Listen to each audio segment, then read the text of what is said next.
What's up, everybody, and welcome to the Hydraulic Engineering Tutorial YouTube channel.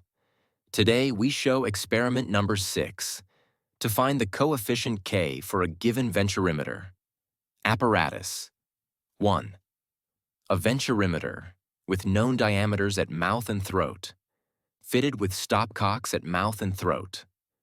2. Watermain connected to the mouth of the venturimeter through a supply valve. 3rd, a U-tube manometer containing mercury. 4th, water measuring tank. 5. A stopwatch. Brief theory. A venturimeter is an instrument used to measure the rate of discharge on a pipeline and is often fixed permanently at different sections of the pipeline to know the discharge there. The discharge, Q, through a venturimeter is given by the relation. Procedure 1.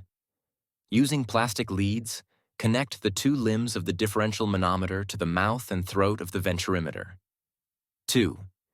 Put the stopcocks in the on position and adjust the water supply valve slowly so as to get a suitable reading on the manometer.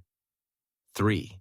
Collect the quantity of water flowing through the venturimeter in the measuring tank and measure the discharge in time t, usually ranging from 2 minutes to 5 minutes.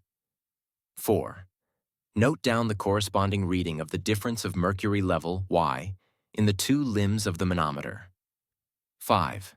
Repeat the experiment for different values of discharge, Q, and tabulate the results. Precautions. 1.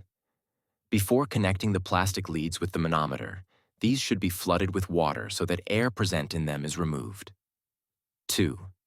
All readings, measurements should be taken carefully and accurately.